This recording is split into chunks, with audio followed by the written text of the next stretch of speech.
Welcome to the session on diabetes management in hospitalized patients for nurses. As we all know, diabetes patients are increasing worldwide. So their number is also increasing in the admitted patients in hospitals also. So time has come to pay more attention to these subjects so that we can take better care of these patients. Keeping in view of the common errors happening in the hospital setup, this preparation has been prepared. Next 30 minutes, we shall see and discuss the common aspects of diabetes patients' care while admitted in a hospital. Glucometer usage, insulin administration techniques, important diet aspects, and if time permits, we should also see a small interaction with a case. Why diabetics demand extra care when compared to the non-diabetic patients? The reason is very simple. Diabetes patients are more susceptible to infections, dehydration, electrolyte imbalance, and complications like diabetic ketoacidosis or hyperglycemic hyperosmolar non-ketotic coma. So it is best to avoid these extra problems when the patient is already admitted in hospital due to some other problem, due to treatment and some other problem. Patients with diabetes admitted in hospital, we can broadly classify as two categories. One, patient admitted with a diabetes problem alone for the control of blood sugars. Here, the patient will be managed by a diabetologist or endocrinologist or maybe a physician. The second type can be diabetes patient admitted for some other problem, like for appendectomy, or a lady for a gynecological problem, or a patient with a cardiac problem, but they have diabetes. This diabetes has to be controlled. Here, the diabetes probably would be managed by a surgeon itself, or he would take the help of a diabetologist or endocrinologist or a physician again. So two doctors come into picture. So a nurse has to play an important role here because she is communicating in between everybody. The admitting doctor, the referral doctor might be, or with the patient. So a nurse has to know the full case history. When a patient puts a question to her, she cannot be in panic. She should know the answer. That gives more confidence to the patient, and as such, patient will gain more confidence over the doctors also. So everything will help both the patient as well as the doctor. So in between, the nurse has an important role here. Above things are essential to keep in view prior to attending a diabetic patient. Kindly know about the case properly. Like when he has got the disease, what is the disease, what was the sugar controls on the day of admission, how were his first 1 or 2 days, or when he is supposed to get discharged, or how is his current problem, because the patient would be asking these questions to the sister only or the nurse, not to the doctor sometimes. So the nurse cannot directly tell, no sir, I just came to check your blood pressure, so I don't know the answer for your question. So that sometimes put the patient into an uncomfortable position. Do not panic or put a pale face in front of the patient. Patient would be expecting that you know everything about his problem and purpose of his stay in hospital. This will help you to gain both the doctors as well as the patient's confidence, as I just now said. Having seen those things, a commonly used device with diabetes patients in a hospital to monitor the blood sugars is a glucometer. Now, what is a glucometer? A glucometer is used to check the blood glucose, the capillary blood glucose. So we just put a drop in it and get the readings of blood sugars within few seconds. It's a very simple device, very handy, can be repeated many times. So these are the usages of a glucometer. Now let's look into precautions while operating a glucometer. This is useful as most of the situations a glucometer is used, as we all know nowadays. Before we operate a glucometer, one or two simple things would help us to use the meter in a much better way, that is with almost no errors, I could tell. Confirm whether the calibration is done. If not, it may cause errors. Calibration is nothing but in the glucose strip box there is a small number given, and that should match with the meter, the number shown in the meter. So kindly calibrate it before you operate it. Every meter has its unique way.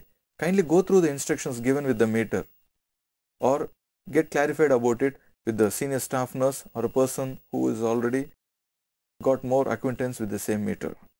Then confirm the glucose strip's expiry. And secondly, if the glucose strip box is opened and kept unused for more than approximately 3 months, such strips are not to be used as they might cause errors.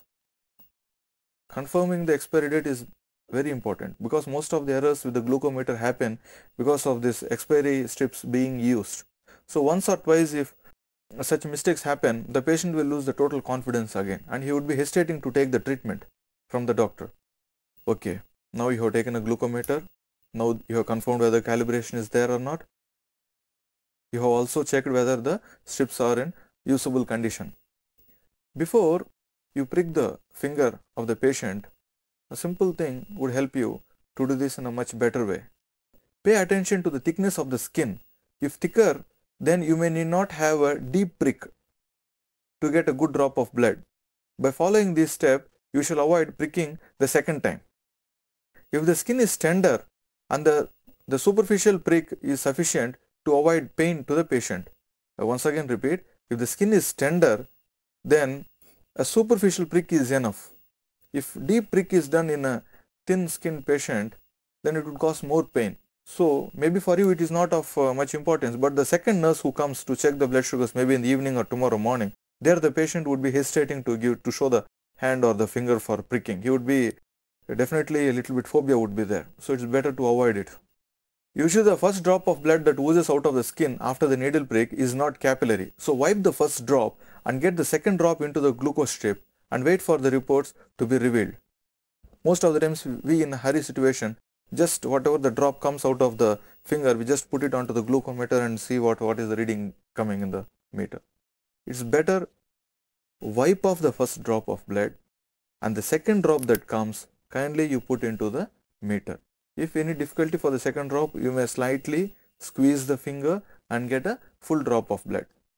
Until the full drop of blood is not coming, don't try to just put a quarter drop of blood or whatever it is, because that if sufficient amount of blood is not available to the glucose strip, the reading would cause an error.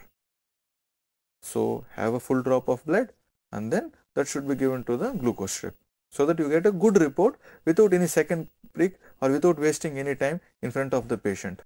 And anything error which you do, don't forget the patient would be complaining about the same to the doctor. Confirm whether the readings are in milligrams per deciliter, as some meters might be showing in millimoles. In India we are using milligrams per deciliter and communicate in milligrams per deciliter. If the meter is showing in millimoles, then multiply the number by 18 to get the readings in milligrams per deciliter. There is nothing to panic here again. After the reading is taken, it must be entered into the chart with time and date. It is very important for the doctor to know about the time and also the food or medicine taken prior to the test. So just you have got the reading and don't simply leave the patient's room. Just confirm what food he had, how many minutes before, whether he has taken the medicines given by the prior nurse or you in the morning properly or not. So such few questions will enable you to get a better contact with the patient. If you are conveying the results over phone to a doctor, then be ready with the previous reports, as the doctor might request them. It's not worth searching for reports, keeping the doctor on hold. Every time while reporting a blood sugar value to doctor, it is also wiser to inform the blood pressure also, as many diabetics are hypertensive. Better use the same meter or meter type for the given patient. Frequent change in the meters, some patients are not comfortable. They might be suspicious about the reports. Now, having learnt about the usage of the glucometer, next I guess it would be much useful to see some of the basic things in insulins, because after all they are used in the hospital management. Having seen that, so insulin precautions. Usually what we are using the insulin is 40 units, but you might also be knowing that there are two types of insulins currently in India, that is the U40 concentration and the U100 concentration. So it's worthwhile knowing about these two. In a U40 vial, 1 ml is equal to 40 units. In a U100 vial, 1 ml is equal to 100 units. More concentration, so more units in a given ml. Why do we use two concentrations? When a patient requires more than 40 units at a time while you are pricking, to avoid the second prick, doctor prefers to give U100 insulin, as we can inject up to 100 units of insulin in a single prick.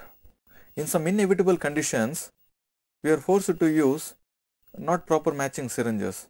It can be done, but best to avoid. I'll just show you 1 or 2 points how we can use it also. If a U100 vial is used with a U40 syringe, then the number of units must be divided by 2.5. If U40 vial is used with a U100 syringe, then the number of units to be given multiplied by 2.5. As I just now said, it's best to avoid, but sometimes you have a U100 vial and only U40 syringe, so you cannot avoid the situation. You are forced to give, so you can, by this simple calculation, we can go ahead with it.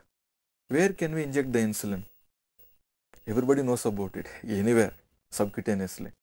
But there are some 1 or 2, 3 points which again worthwhile knowing about it, so that it will make you a better nurse. Around umbilicus, lateral and upper part of the thigh, avoid medial portions of the thigh region because it anatomically has nerves and more blood supply. In abdomen, the absorption is slightly slower than the thigh region. So in abdomen, the absorption is little delayed when compared to the thigh region. Again, on the thigh region, if you are giving the insulin, give it to the lateral parts. Don't give it to the medial parts. Medial parts has more nerve supply and more blood supply. That will cause more pain to the patient or might rapidly increase the insulin absorption. If any patient is going to have physiotherapy or any massage or any sort of hot water fermentation or ice pack application, this has to be considered, as the procedures may alter the time of insulin absorption from the injected site. Insulin injection should not be repeated on the same spot every time. Site rotation must be practiced. In order to make this simpler, it is better to note down the site of injection on the skin by a small marker or mention in the chart the exact site. For example, 1 inch left to umbilicus in the morning, 2 inches left to umbilicus in the afternoon, or 4 inches below the umbilicus, or something like this, or around the umbilicus, like at a 1 o'clock position, or at a 3 o'clock position, or at a 6 o'clock position, or at a 9 o'clock position. These things would be little more help. Usually the next duty nurse is not aware of where you have given the insulin.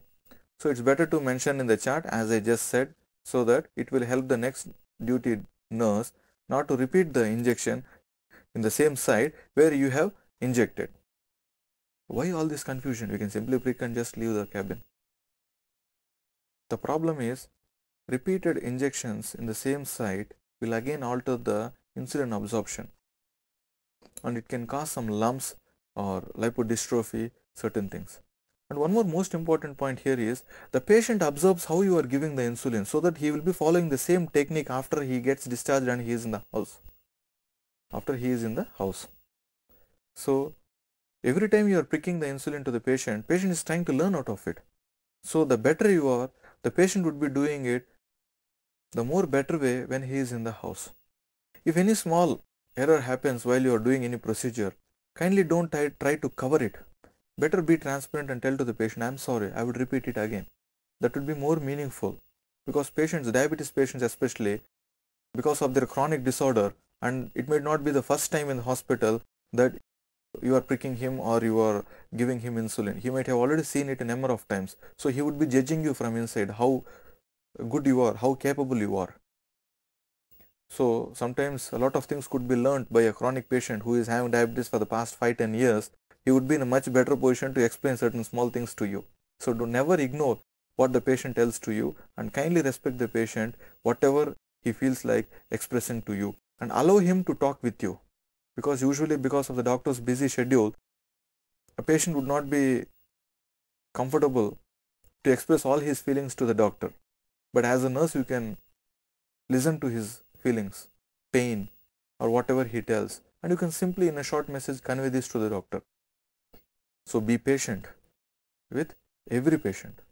So next, because of the short time given, we couldn't discuss so many other useful things. This was a small demo like. In the next sessions, we would cover the types of insulin devices available, like insulin injectors and insulin infusions, insulin pumps, and more in detail about the diet, the differences in the diet, and recognizing and managing the hypoglycemia. As we all know, one of the big trouble in diabetes management is the hypoglycemia, that is reduction or fall in the blood sugars below 72 milligrams per deciliter, which nobody would like it. Even if the sugars are higher side, nobody is much bothered, but if they fall down, it is an emergency. So the recognizing hypoglycemia is more important, and managing it is also important. Thank you.